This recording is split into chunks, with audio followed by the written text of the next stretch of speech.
Most people think once you've hit 1.5 million saved, then you can relax because you've hit your number. But what no one tells them is that when you actually get there, it usually doesn't feel like enough. People that get there still think they need a little bit more to be more secure, to be financially free. They see articles in Neighbors with 2 million saying you need 3 million, maybe more. So they keep working and it feels responsible, but it's quietly costing them time they'll never get back. And that's why today I'm breaking down what 1.5 million actually supports for retirement and why for most people in their 50s, this is already enough to retire comfortably. Here's the problem. The human brain isn't wired to translate this dollar amount into a feeling of security. There's too much math, probability, financial knowledge involved. Most people know their retirement balance, 1.3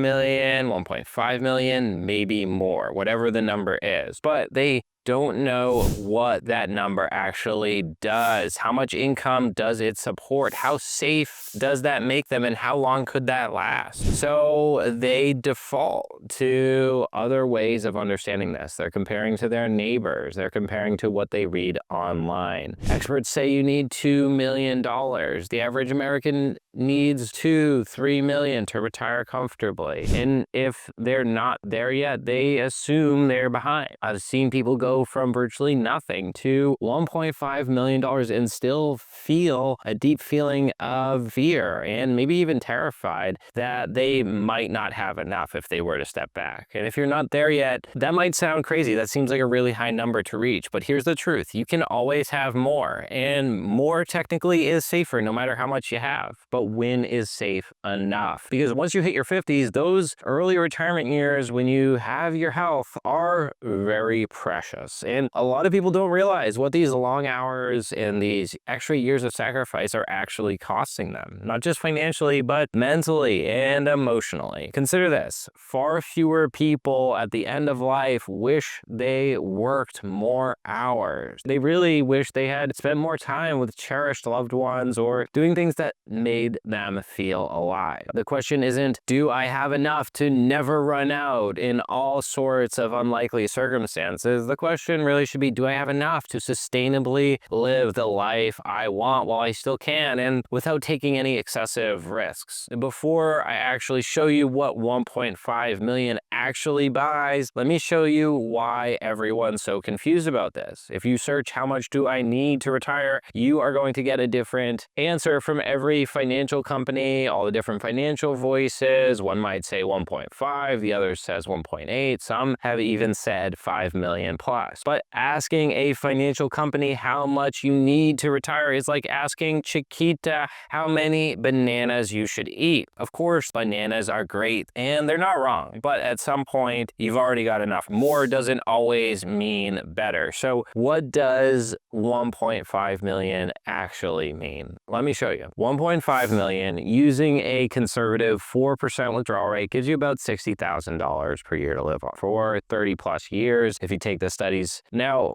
is $60,000 enough? Well, let's look at what it actually costs to live. Recent cost of living data shows that in the most expensive state to live in the US, like California, New York, Massachusetts, you're gonna run a little bit north of $50,000 per year per person for your essentials. That's housing, utilities, groceries, transportation, healthcare, the base. In the least expensive states like Mississippi, Oklahoma, Arkansas, those are gonna come in just under $35,000 per person. Now, these numbers are for individuals. So if you're planning for a two-person household, you're looking at 40 to 50% more than that because there is some cost sharing. So let's say $70,000 to $75,000 in some of the more expensive states and $50,000 to $55,000 in the more affordable states. Here's what that means for your $1.5 million saved. If you're in an expensive state, you're spending $75,000 as a couple, you'd be pulling about withdraw 5% from your portfolio. Now, that is higher than the classic 4% rule, but it might still be manageable depending on your plan. Now, if you're in a more average cost of living area and you're spending $60,000 to $65,000 a year, you're right at that 4% mark. That's pretty comfortable and sustainable, especially since you might have some additional income coming down the road. And if you're in a lower cost state like 50 or 55,000, you're pulling somewhere between 3 and 3.5%. That's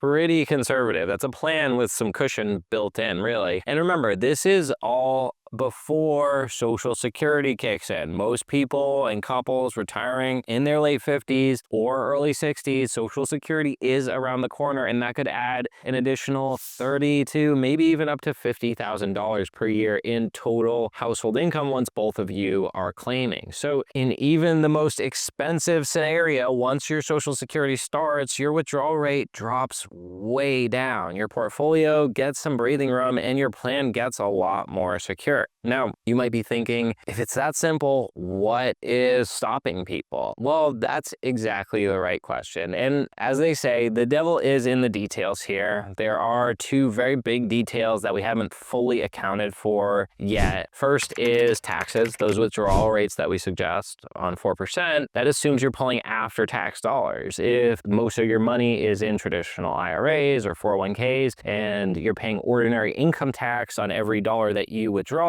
to net 60,000, you might need to pull out 68 or 70,000 depending on your tax situation. That's going to bump up your withdrawal rate. But the second point is flexibility. The 4% rule is based on never adjusting your spending, even in bad markets. Real life doesn't exactly work that way. Most people can trim a little bit in down years, and that might allow them to spend more in good years. And so a little bit of flexibility might actually enhance the sustainability of their plan.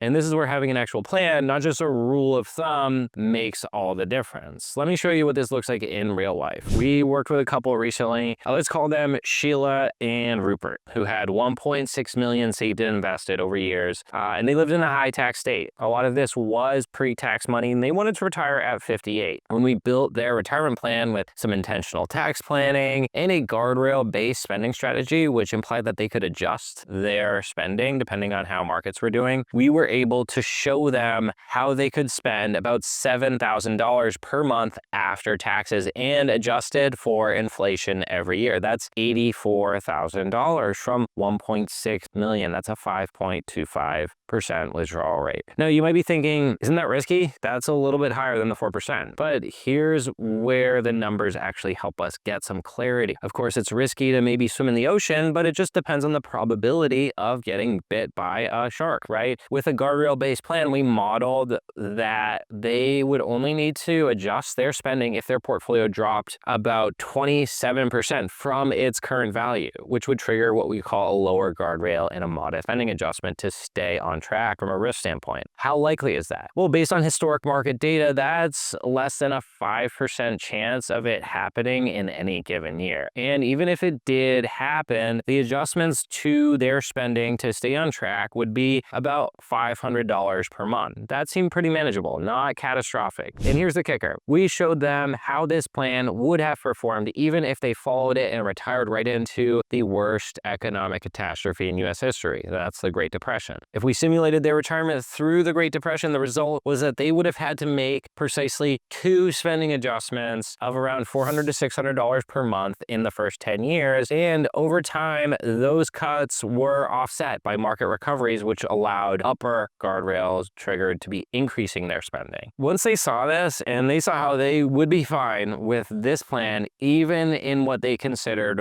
a worst case scenario based on history, that gave Sheila and Rupert the confidence to retire now instead of working another 5 years just to hit some arbitrary number, to have that security blanket based on something that they saw in an article. So here's the bottom line. If you're in your 50s with 1.5 million saved, you're probably closer to retirement than you think. The numbers don't give you confidence. It's the plan that really does that for you. So if you want to see what your retirement numbers could look like, what income you can support, what your withdrawal rate would be, Whether you're ready to retire now, there is a free retirement readiness quiz in the description. If you fill it out, we will send you a personalized 5-minute mini review video breaking down your situation. Thanks for watching, and I'll see you in the next one.